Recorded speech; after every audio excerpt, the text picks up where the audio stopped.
a veces mal aplicado, a veces mal usado. Hay personas que usan esta historia para excusar su pecado, hermano. Y luego cuando a alguien le gusta andar mal, luego le dice a las personas: el que esté libre de pecado lance la primera piedra. ¿Verdad? Porque así son los que les gusta andar en los trochiles. Ya, no, discúlpenme, en los lugares que no deben de andar. ¿Ok? Muy bien, muy bien, muy bien. Pero vamos a ver algo bien precioso, hermano, que yo quiero que ponga su corazón en lo que va a escuchar hoy, hermano. La palabra de Dios nos dice en Juan capítulo 8, versículo 10 al 11. Después voy a estar hablando de todo el contexto, de toda la historia completa. Pero mire el versículo 10. Enderezándose Jesús. ¿Sí lo leyó? Enderezándose. ¿Qué quiere decir esto? Que estaba inclinado. Ahora, ¿qué estaba haciendo inclinado? Escribiendo en la tierra. ¿Se recuerda? ¿Sí? Enderezándose Jesús y no viendo a nadie sino a la mujer, le dijo: mujer, ¿dónde están los que te acusaban?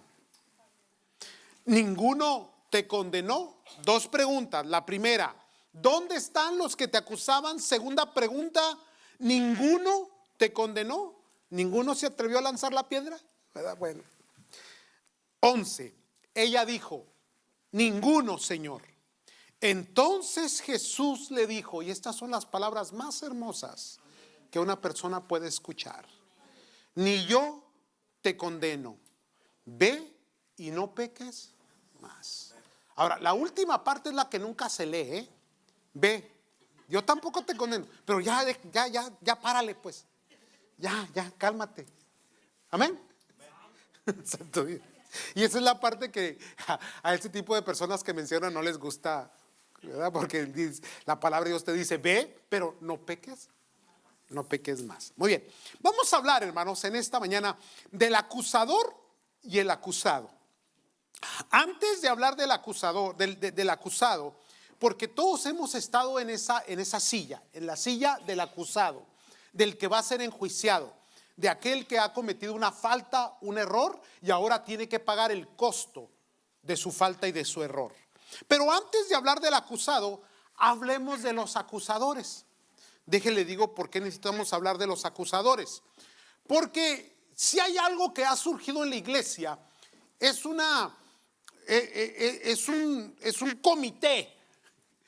comité señalador de ¿cómo se les llaman? El que va en contra de la defensa en las leyes fiscales. Ha surgido una agrupación de fiscales en las iglesias que son los encargados o los fiscales del reino de los cielos en señalar, en buscar e investigar, apuntar a los que hacen mal. Amén. Y toda iglesia los tiene. No sé si aquí los tenemos, pero siempre hay gente que es acusadora. Anda metiendo sus narices en todos lados. Porque recuerde que esta mujer fue sorprendida en adulterio. El adulterio no se hacía en público. Tal vez ahora sí, pero antes no. ¿Ven? Entonces quiere decir que la andaban fisgoneando. ¿Correcto? Ahora, no solamente eso, pero hermano, trajeron a ella, pero ¿dónde está él? No adulteraba sola. Qué interesante, ¿no, hermano? Todos estos puntos que encontramos. Porque la idea no solamente era, hermanos, hacerle un mal a la mujer, sino buscar una excusa para encontrar o atrapar a Cristo en algún error doctrinal o teológico o de las escrituras, para luego acusarle. Había malicia detrás de todo esto, hermano. Una malicia que no viene, hermanos, de otro lugar, sino del mismo infierno. Pero hay algo bien interesante que yo encontré en la palabra acusador. La palabra acusador, hermano, es la palabra diabolos, de donde viene la palabra diablo. Ahora, esta palabra, hermanos, nunca la usó la escritura para una persona o para un ser humano, excepto en Judas. Nada más. Porque en Juan capítulo 6, versículo 70, Cristo dice: yo os elegí a vosotros y uno de vosotros es el diabolos o el diablo. sea, refiriéndose al acusador, a Satanás mismo, al diablo. Ahora, la palabra de Dios nunca se dirige en este texto o en esta forma a una persona, excepto en Judas. Y la otra escritura que nos enseña es cuando en Apocalipsis se le dice al enemigo, a Satanás, al diablo, como el acusador. El acusador. Entonces esta posición de acusador nunca debe de estar presente en ningún creyente. No podemos tomar esa silla. No somos llamados a ser acusadores, hermanos. No podemos acusar. Ese es el peor error, hermanos, y es lo que más encontramos hoy en el contexto de nuestras iglesias cristianas, hermanos. Encontramos tanta persona acusando, señalando, levantando el dedo amenazador, hermano, buscando a ver quién comete una falta para luego atraparle y traerle y apedrearle. ¿Me están escuchando, santos? Entonces, nunca seas fiscal. Nunca en el reino de los cielos, nunca seas el acusador. Nunca seas el diabolos. O sea, nunca seas diablo, pues. Ahora, Cristo le dijo a Pedro: Pedro, apártate de mí, Satanás, ¿te recuerdas? Pero no usó estas palabras. Fueron palabras diferentes a lo que significa el diabolos o diablo, que significa acusador, el que acusa, el que señala. Entonces, amados, acusador se le nombra únicamente al diablo, nada más, hermano. Por lo tanto, nunca podemos nosotros tomar esa silla o ese lugar para acusar. ¿Por qué, hermano? Porque el acusador lo que busca es esclavizar con la culpa y el remordimiento. Lo que una persona maliciosa busca cuando señala, cuando hace una acusación, es traer un remordimiento a la persona y esclavizarle en ese reclamo de esa falta que cometió o que hizo. Nunca se nos olvide que nunca podremos ser jueces, porque aquí el único juez es Dios, hermanos. Es Dios. Entonces, las voces acusadoras, hermano, nunca terminan.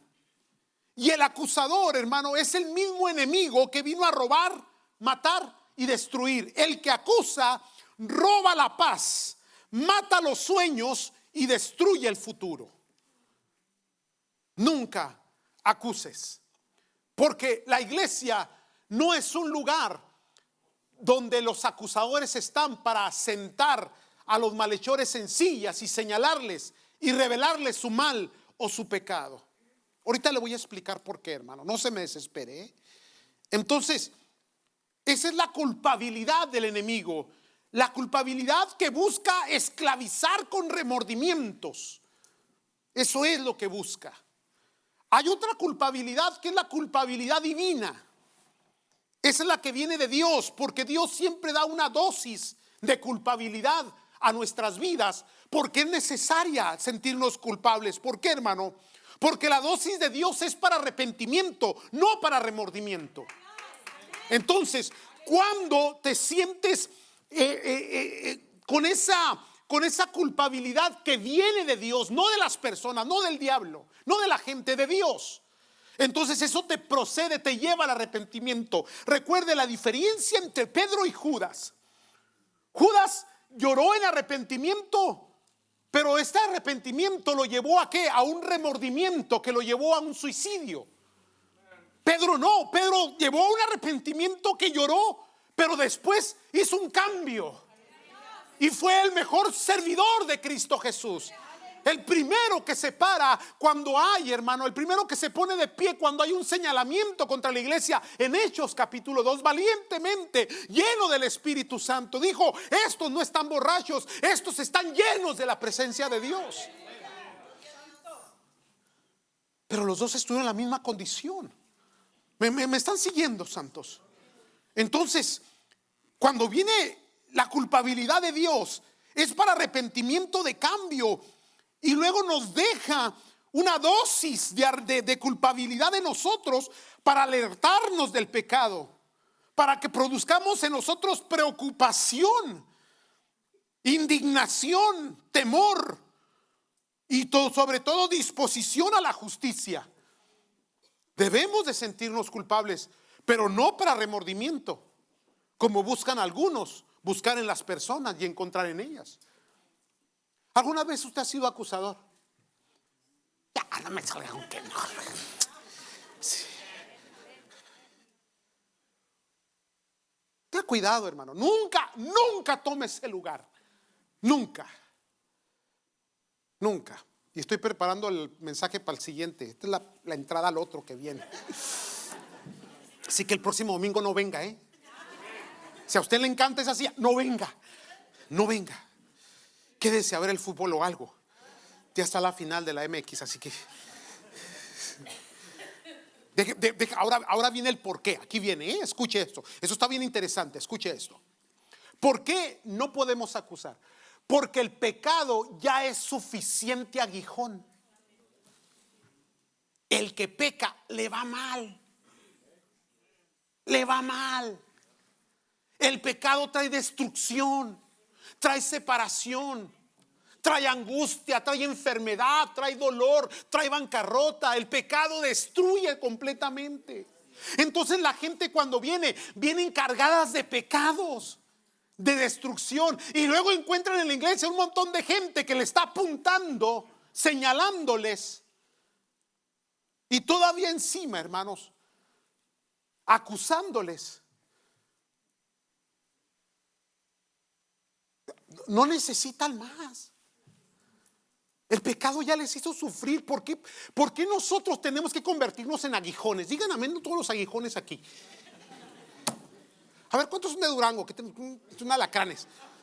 No es cierto.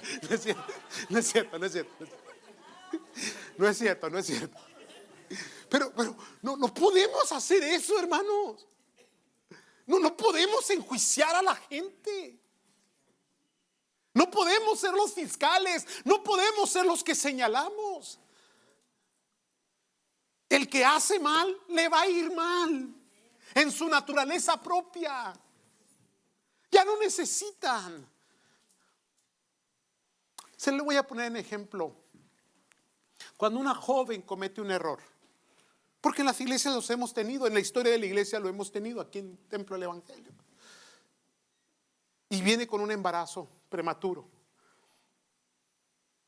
Yo he enseñado a la iglesia, no pueden señalarla, ni golpearla, ni tampoco golpear a sus padres, ni buscar culpables, o al vago sin oficio con el cual se metió. No, esa niña, esa jovencita ya va a sufrir,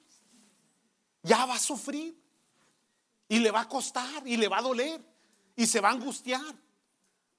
Y luego todavía la iglesia le mete el dedo, la señala. La iglesia es el lugar de sanidad, hermano, de perdón, de amor, de aceptación. Por eso es que la iglesia acepta a cualquier persona. No le hace como venga, no le hace cual sea su condición, no importa qué fue, qué hizo, qué no hizo. La iglesia lo acepta, es un alma. Y es Cristo el que cambia, hermano. Entonces, entendiendo este punto, tenemos que mirar que el pecado ya trae su propio aguijón. Y que Cristo, hermanos, es el que se pone en medio. Por eso es que, mire, aquí viene, yo se lo voy a soltar así.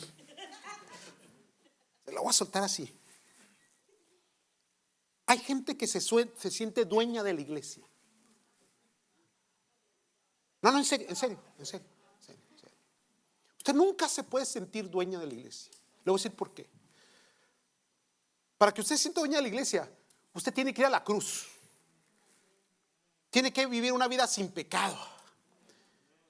Y después que haya muerto en la cruz y haya resucitado, entonces viene y me dice: esta es mi iglesia, yo soy el dueño y señor de ella.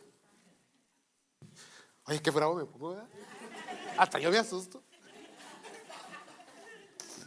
Pero sí me están comprendiendo, ¿verdad? No. Entonces es el problema cuando la gente, y para ser dueño hay que ser juez y hay que ser acusador. Esa es la maravilla de Cristo, hermano. Y volviendo a la historia, el Señor Jesús volvió al templo después de haber ido al Monte de los Olivos. Ya sabe que Él siempre va a orar.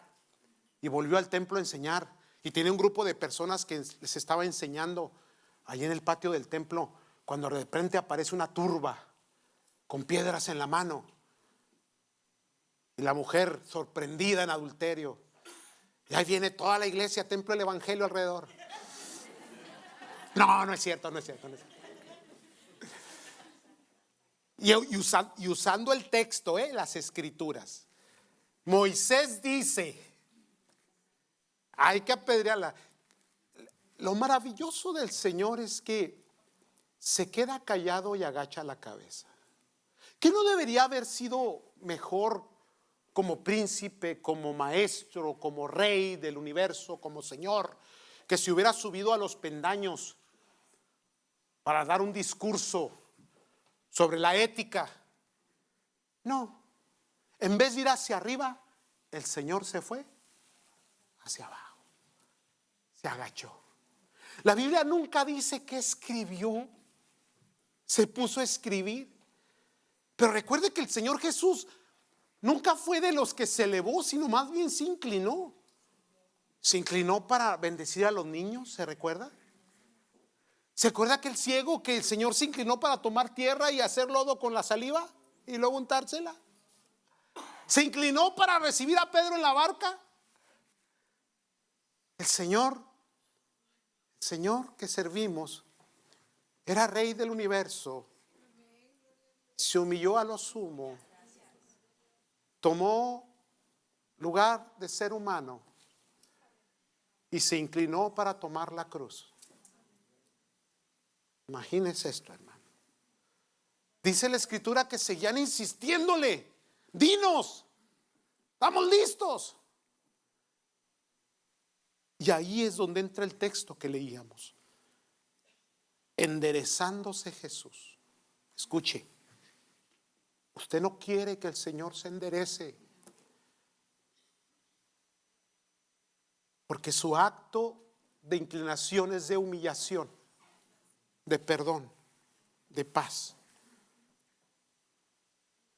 Pero cuando lo forzaron, se erguió, levantó los hombros, levantó la barbilla, y ahora de cordero a león. Yo sé que me está entendiendo. Dios es misericordioso, bondadoso, perdonador. Pero si hay algo que no tolera es la injusticia, la maldad, el corazón pervertido, el quererle hacerle mal a otras personas. Y ahí fue donde soltó esas palabras que se usan incorrectamente. Bueno, si alguno de ustedes no ha pecado, alguien está libre de pecado, lance la primera piedra. Y qué interesante, porque dice la escritura, el texto declara que de los más viejos a los más jóvenes se comenzaron a ir, acosados por su propia conciencia. Ahí no apareció el diablo, ahí no apareció, ahí, hasta el diablo se fue. ¿Por qué, santos? Porque entre más viejo, más pecados tenemos, amontonados, closets llenos, más tiliches ahí amontonados.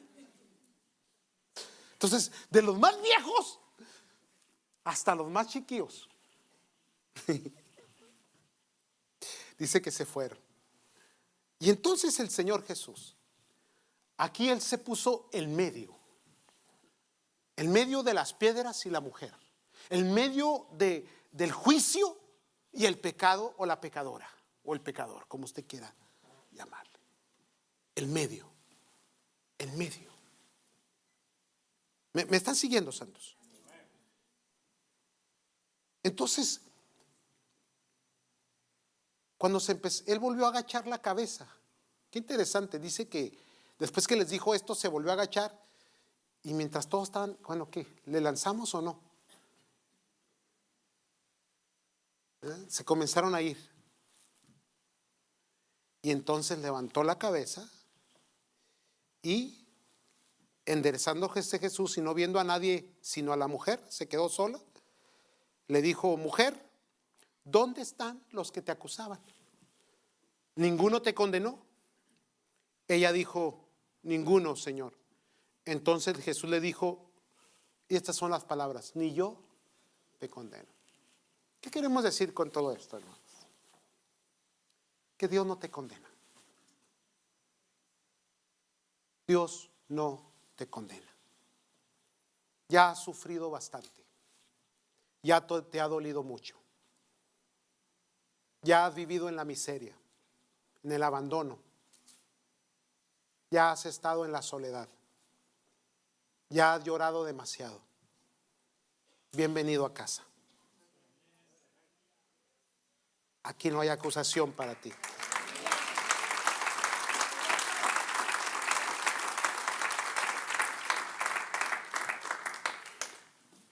¿Cuál es la fórmula? Vaya conmigo a Romanos 8:31. Quiero, ve qué cortito terminarlo aquí.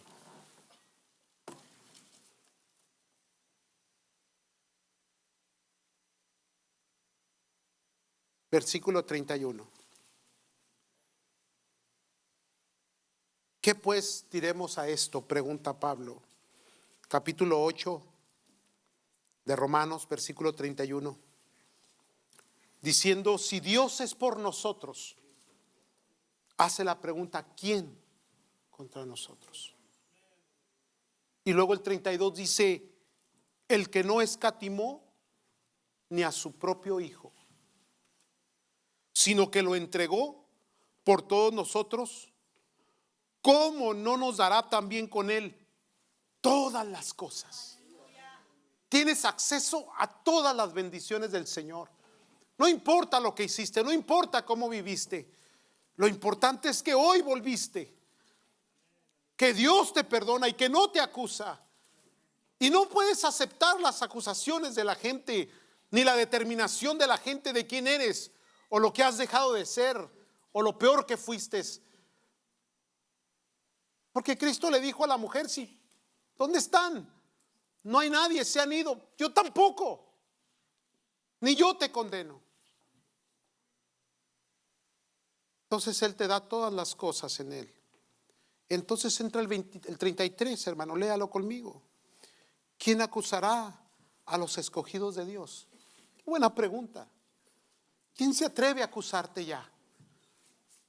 ¿Quién se atreve a señalarte o a decir si estás bien o estás mal? Cuando tienes un justo juez en los cielos, hermano, que Él mira y sabe todo lo que haces, tus males, tus debilidades. Créeme, Él sabe corregirte, Él sabe sonarte. Él sabe cómo, sabe dónde te duele y por dónde te va a dar. Así que si en algún momento quieres ponerte en los zapatos de David, ¿se recuerda cuando peca el hombre? Llega el profeta y le dice: escoge, elige 3 cosas, ¿qué quieres? 1, que la naturaleza. 2, que los enemigos. O 3, que Dios. Y el cabezón dijo: no, hombre, que sea Dios. Misericordioso es. Hermano, le dolió, porque Dios sabe corregir. ¿Cuántos me están entendiendo? Entonces, no te atrevas a acusar. No te atrevas a levantar dedo amenazador, porque vas a hacer que Cristo se ponga de pie. Y no lo quieres en contra de ti, sino contigo. Déjeme terminar. ¿Quién acusará a los escogidos de Dios? Dios es el que justifica. ¿Quién es el que va a condenar? Cristo fue el que murió. Él murió por ti. Él fue a la cruz por ti. Él es el que te perdona. Él es el que te justifica. Y si Él no te condena y Él no te corrige y Él no te suena, ¿quién soy yo para hacerlo?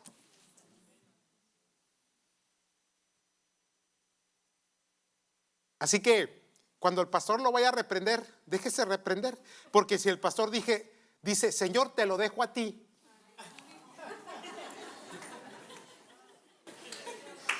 Y sabe que a mí me encanta decir esto, Señor, mejor encárgate tú.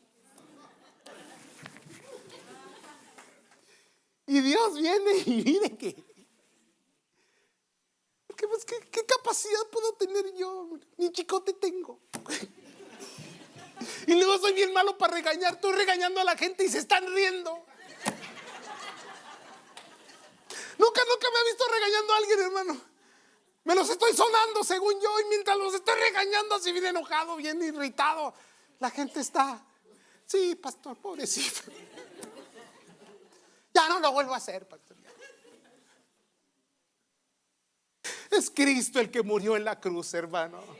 Y es Cristo el que te amó y el que te trajo. Es Cristo el que te sanó. Es Cristo el que te levantó. A Él sea la gloria. A Él sea la obediencia. A Él sea todo, hermano. Todo lo que somos y lo que tenemos. Cristo el que murió y aún también el que resucitó y el que además está a la diestra de Dios. El que también intercede por todos nosotros. Esa es la palabra, hermanos. Entonces,